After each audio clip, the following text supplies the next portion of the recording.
वो नतीजे हमारी पार्टी के लिए और लगभग सभी लोगों के लिए, पत्रकारों के लिए, पंजाब की जनता के लिए बहुत ज़्यादा चौंकाने वाले थे। लेकिन उसी दिन मैंने कहा था कि पंजाब की जनता का जो भी फैसला है वो हमारे सर माथे पे, उन सारे नतीजों की आम आदमी पार्टी का मुखिया होने के नाते पूरी जिम्मेदारी मैं लेता हूं। पिछले 3-4 दिन में इन सारे नतीजों की हम लोगों ने बड़ी बारीकी से एनालिसिस की है और इस एनालिसिस में कुछ प्रश्न खड़े हो रहे हैं। जो 30.6 वोट मिले, आम आदमी पार्टी और लोक इंसाफ पार्टी दोनों को मिला के 24.9 वोट मिले। यानी कि पहले नंबर पे कांग्रेस, दूसरे नंबर पे बीजेपी अकाली दल जो 8% वोट पीछे है, और तीसरे नंबर पे आम आदमी पार्टी जो लगभग 5.5% अकाली दल से पीछे है। अब मोटे मोटे तौर पे सब लोग जानते हैं कि ये पूरा का पूरा चुनाव में जो सबसे प्रिडोमिनेंट डिस्कोर्स था, जो सबसे प्रिडोमिनेंट, सबसे बड़ी फीलिंग थी लोगों में, कि लोग अकाली दल से और बादलों से नफरत करते थे। जो उन्होंने नशा फैलाया था, जिस तरह से पंजाब को लूटा था, तो एक तरह से सब लोग ये मान रहे थे कि ये पूरा का पूरा चुनाव अकाली दल को और बादलों को हराने के लिए है और लोग जम के अपना गुस्सा निकालना चाहते हैं। उसके बावजूद उनको 30% वोट कैसे मिले, ये एक बहुत बड़ा क्वेश्चन मार्क है। सब लोग मानते थे उनको 6 से 7%, 8% वोट मिलने चाहिए। उनको 30%, 30.5% वोट कैसे मिल गए? और सारे देश के लोग, पंजाब के लोग, सारे पत्रकार, सारे एनालिस्ट्स ये मान रहे थे कि आम आदमी पार्टी स्वीप कर रही है पंजाब। और कुछ बहुत बड़े बड़े पत्रकार, बहुत एडिटर्स जो घूम के आए, उनका तो ये कहना था कि दिल्ली का रिकॉर्ड टूटेगा और एक जबरदस्त आंधी है आम आदमी पार्टी की। वो लोग ऐसी, अगर ये बातें हम बोलते तो आप कह सकते हैं कि आप प्रेजुडिस्ड हैं अपने बारे में। ये बहुत इंडिपेंडेंट लोगों ने कहा, अलग अलग संस्थाओं ने कहा, पत्रकारों ने कहा, लोकल पत्रकारों ने कहा, नेशनल बीट के पत्रकारों ने कहा। सब लोग ये मान रहे थे कि अकाली दल के खिलाफ नफरत है और आम आदमी पार्टी स्वीप कर रही है। और उसके बावजूद आम आदमी पार्टी को 25% वोट और अकाली दल को 31% वोट, 6% वोट पीछे। ये तो कुछ समझ के परे है, बिल्कुल ही समझ के परे है। इस पे एक बहुत बड़ा प्रश्न चिन्ह खड़ा होता है, ये कैसे हो गया? दूसरा, एक कंप्लीटली सब लोग मान रहे थे कि भाई आम आदमी पार्टी मालवा स्वीप कर रही है। इसमें तो किसी को दो राय नहीं थी। आम आदमी पार्टी मालवा स्वीप कर रही है, कांग्रेस माझा स्वीप कर रही है और दोआबा में टक्कर है। ये मैं तो आप ही लोगों से रोज मुलाकात होती थी। और उसके बावजूद मालवा के अंदर सारी सीटें कांग्रेस ले जाती है। उसके बावजूद तो ये कुछ समझ के परे है। तीसरी चीज, किसी भी व्यक्ति ने, बहुत सारे लोगों ने ये तो कहा आम आदमी पार्टी की स्वीप है, आम आदमी पार्टी की स्वीप है। मुझे एक भी ऐसा व्यक्ति नहीं मिला जिसने कहा कांग्रेस की स्वीप है। किसी ने भी नहीं कहा कांग्रेस की स्वीप है। और उनकी 2/3 मेजॉरिटी, ये भी समझ के परे है। तो फिर हम लोगों ने नतीजों का ये थोड़ी सी बूथ वाइज एनालिसिस की है कि आखिर हुआ क्या। तो मैं आपको इस तरह के कई बूथ हमें मिले, 3-4 बूथ का मैं आपको उदाहरण देना चाहता हूं। जैसे सुजानपुर विधानसभा में विलेज अखवाना बूथ नंबर 73, इसमें हमें 3 वोट मिले हैं। जबकि वहां पे 7 हमारे वॉलंटियर्स हैं जो कि पिछले 6 महीने से घर घर जाके कैंपेनिंग कर रहे हैं। और उन 7 वॉलंटियर्स के 17 फैमिली मेंबर्स हैं जो हैं जी 7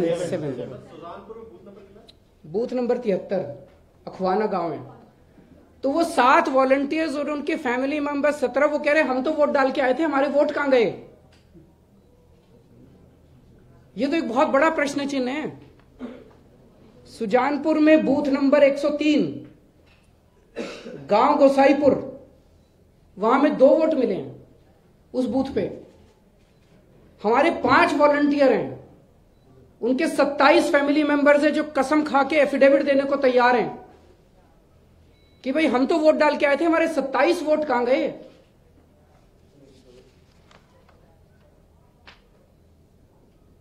श्री हरगोविंदपुर में 1 वोट मिला है पूरे बूथ पे, बूथ नंबर 213 खताना विलेज।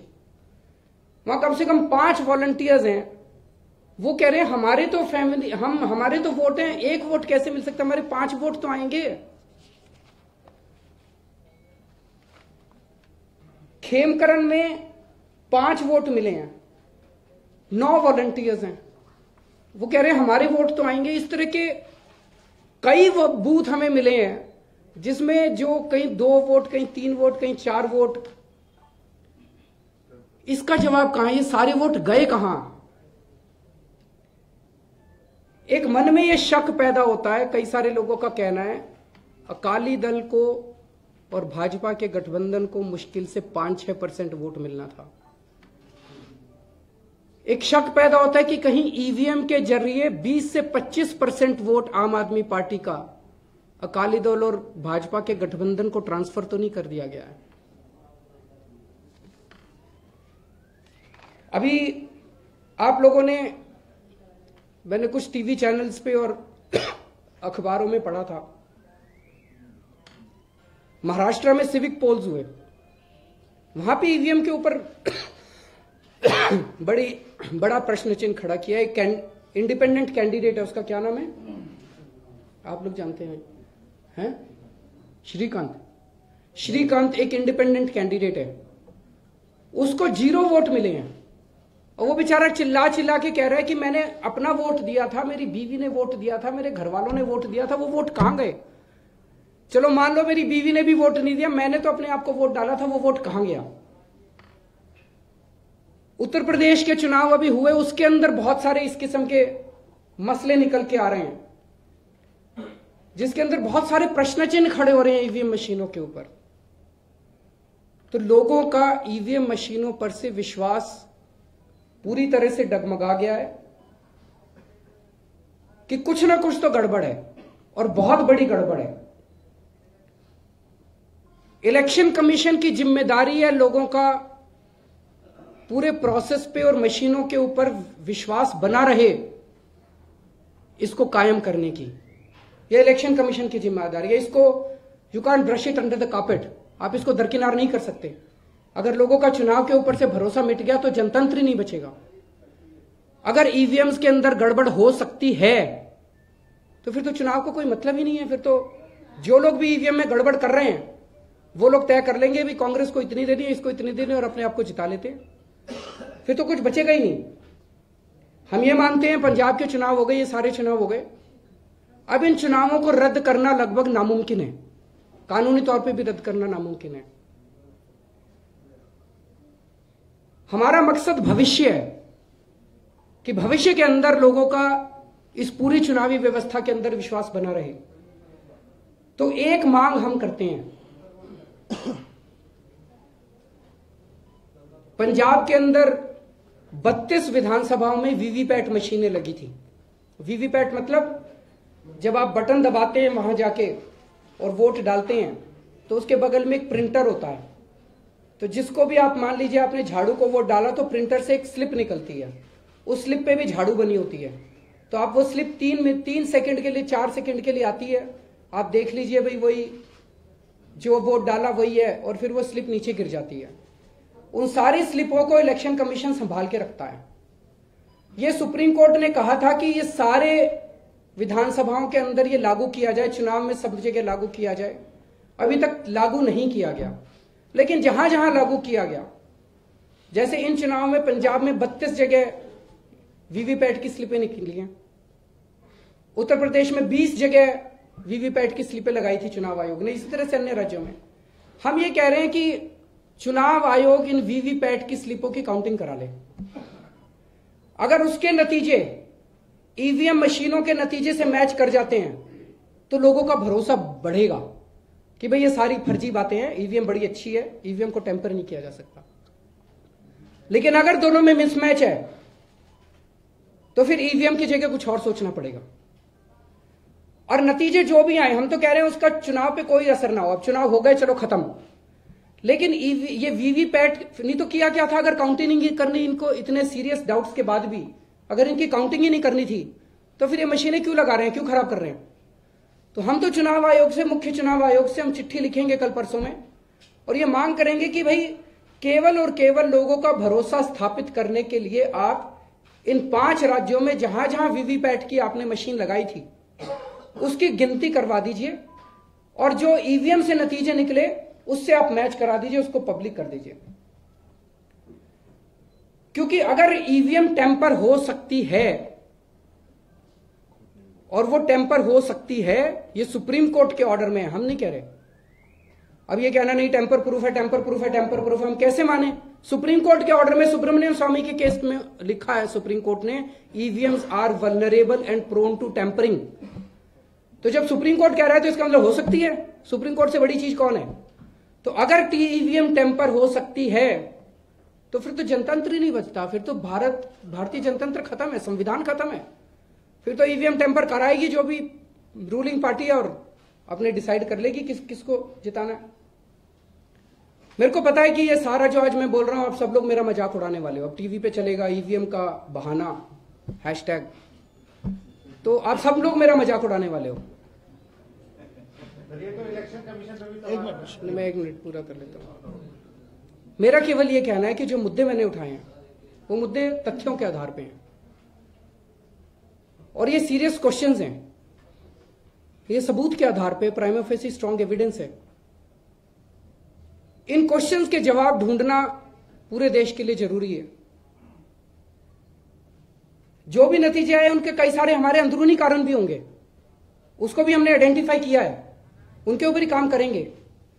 लेकिन जब तक वो कहते हैं ना, अनलेस यू, वो जब तक उसको जो असली कारण है, जब तक इनके सवाल के जवाब नहीं मिलेंगे तब तक उसकी समीक्षा असंभव होगी। कई कंट्रीज ने, आप लोग जानते हैं कि ईवीएम को बैन कर दिया है। वेस्टर्न कंट्रीज ने, अमेरिका ने, नीदरलैंड्स ने, कई सारे कंट्रीज ने ईवीएम को बैन कर दिया।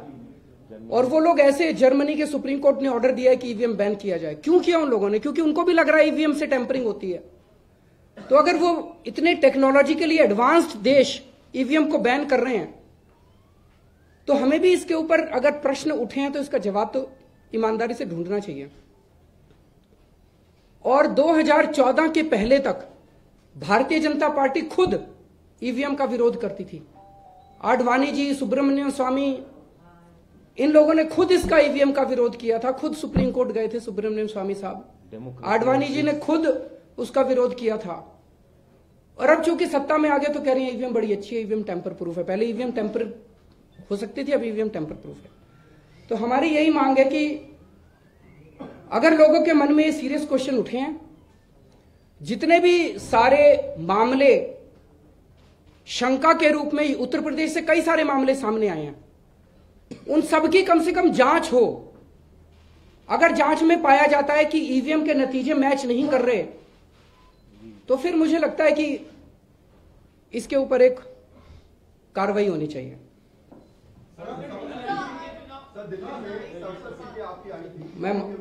मैं बताता हूँ, बिल्कुल मैं आ रहा हूँ, उस पर आ रहा हूँ, मुझे पता है।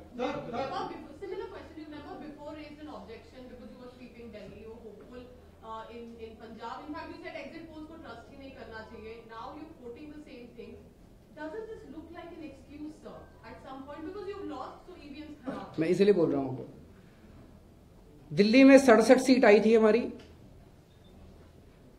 बिहार के बाद, उसके बाद बिहार का चुनाव नीतीश जी और लालू जी का गठबंधन जीता था। जो लोग ईवीएम की टेम्परिंग कर रहे हैं, तो टेम्पर हम तो करते नहीं है, हमारे पास तो मशीनरी है नहीं।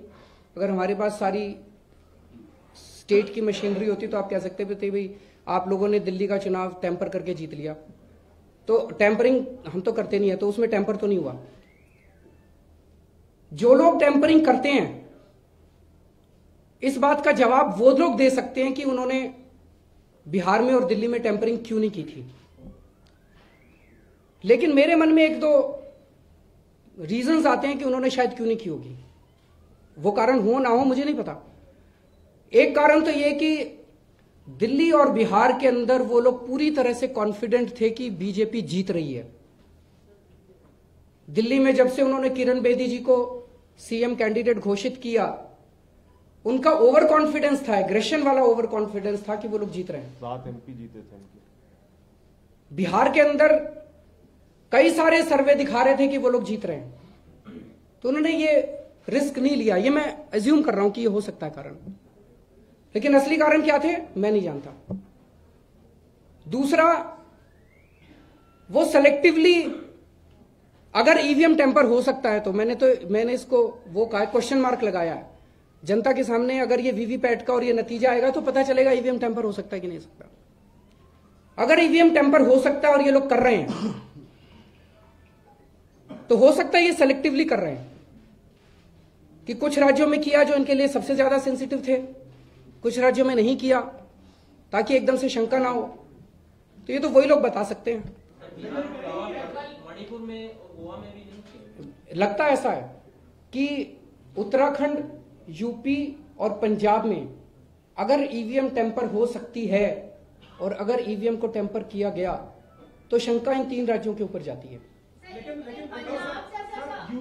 यूपी और उत्तराखंड में दूसरी पार्टी की सरकार बनी है, पंजाब में दूसरी पार्टी की सरकार बनी है, तो आपको लगता है कि दोनों पार्टियां मिलकर पंजाब के अंदर, ये अच्छा इंपॉर्टेंट क्वेश्चन है।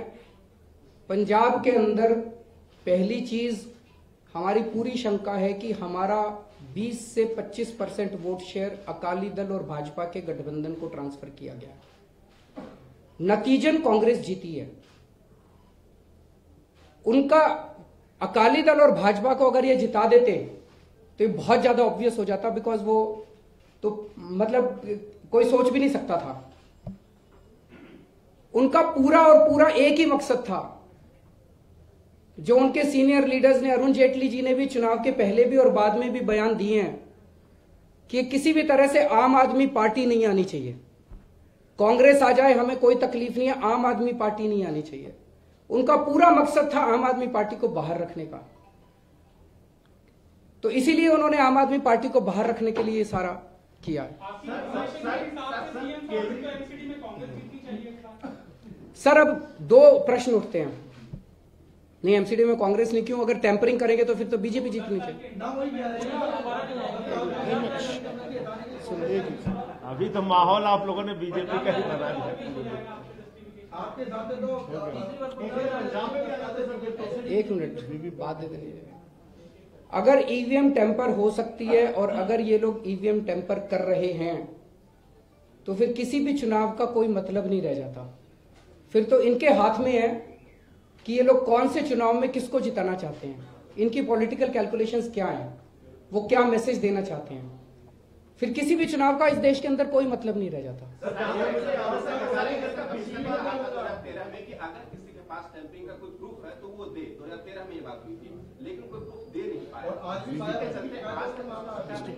सर, इसमें एक मिनट, इसमें बीमारी है, उसके सिम्टम्स हैं। अगर महाराष्ट्र के सिविक पोल में एक इंडिपेंडेंट कैंडिडेट कहता है कि मैंने अपना वोट तो दिया था, उसका वोट कहां गया? चंडीगढ़ में भी बोला, इसकी जांच तो होनी चाहिए। चंडीगढ़ के अंदर इसी किस्म के मामले सामने, और महाराष्ट्र के अंदर केवल अकेला वो नहीं है।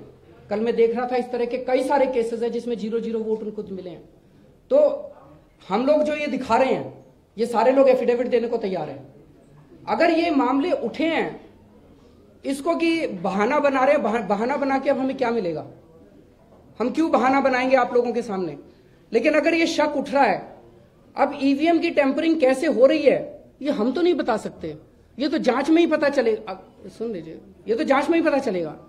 सिम्टम्स हैं कि गड़बड़ हो रही है, बीमारी क्या है इसकी जांच तो जांच करने पे पता चलेगा। जहां तक सर हमें अकाली दल ने बिजली बार का वोट परसेंटेज था उसी को रिटेन किया, ऑलमोस्ट थोड़ा ऊपर नीचे रहा है। पर रिटेन नहीं कर सकते थे। सारे सब लोग जानते थे कि अकालियों के खिलाफ नफरत है बहुत जबरदस्त। आप सब सर वो सारा हमने पता किया था, कोई डेरा फैक्टर नहीं था, कुछ नहीं था। अब उसको दो तरीके से इसको जस्टिफाई किया जा सकता है। एक मिनट, एक तो जो नतीजे आए उसको जस्टिफाई किया जाए, और दूसरा जो ये सिम्टम्स हैं उन सिम्टम्स को देख के अगर हम तह तक पहुंचते हैं, अगर तह तक पहुंचते हैं पता चलता है वीवीपैट के नतीजे और ईवीएम के नतीजे ठीक हैं, बहुत अच्छी बात है, हमें भी शक नहीं रहेगा, सबको शक नहीं रहेगा। लेकिन अगर सबके मन में आज शक पैदा होता है, शक दूर तो होना चाहिए ना। लेकिन सर लोग तो ये भी कह रहे हैं कि हारने का कारण ये है कि आपने मुख्यमंत्री नहीं चुना, आपका कोई फेस नहीं था पंजाब में। अब ये जब तक 4 तारीख तक जब तक नतीजे नहीं आए थे, आप सारे लोग वहां घूम रहे थे, रोज मेरे को मिला करते थे, और आप सारे लोग एक ही बात कह रहे थे, अकाली बिल्कुल खत्म हो रहे हैं, आम आदमी पार्टी की लैंडस्लाइड विक्ट्री है। मैं नहीं कहता था, आप में से सारे, एक मिनट सुन लो यार, एक मिनट सुन लो, आप सारे लोग कहते थे। नाउ मेरा आपसे ये कहना है कि अगर उस वक्त ये सीएम कोई चेहरा, अब तो हम उसको जस्टिफाई करने की कोशिश कर रहे हैं ना।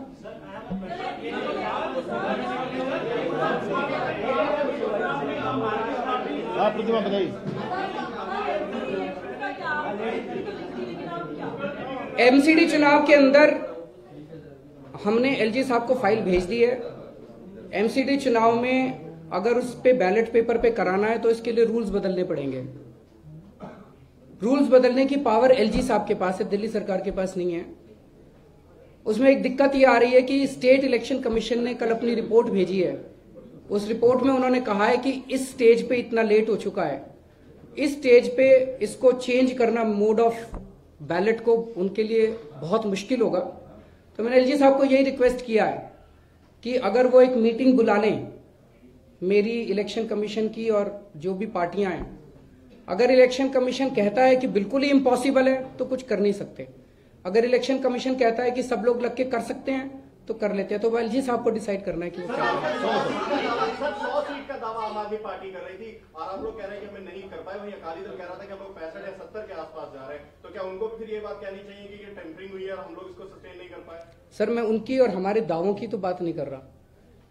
हम तो दावे कुछ भी कर सकते हैं, आप हमारे ऊपर आरोप लगा सकते हैं, भाई हर पार्टी अपने आप को बढ़ा चढ़ा के बताती है। लेकिन जो एक पॉपुलर परसेप्शन था पूरे पंजाब में और पूरे देश में और पूरी दुनिया के अंदर, परसेप्शन जो थे वो 3 ही थे ना। एक तो ये कि आम आदमी पार्टी की लैंडस्लाइड हो रही है, सब लोग कह रहे थे जिस तरह से, सुन तो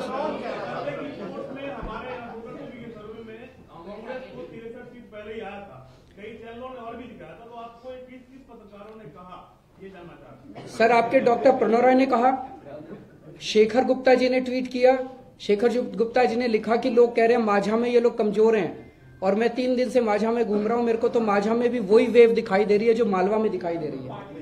और एक मिनट सुन लीजिए, एक मिनट, सवाल का जवाब। तो सारे चारों तरफ से यही था। दूसरा चारों तरफ ये था कि अकाली दल के खिलाफ नफरत है, ये भी सभी लोग कह रहे थे। लेकिन हम तो आपको ये बता रहे हैं, ये सबूत दे रहे हैं ना, उसका सबको छोड़िए कौन क्या कह रहा था। लेकिन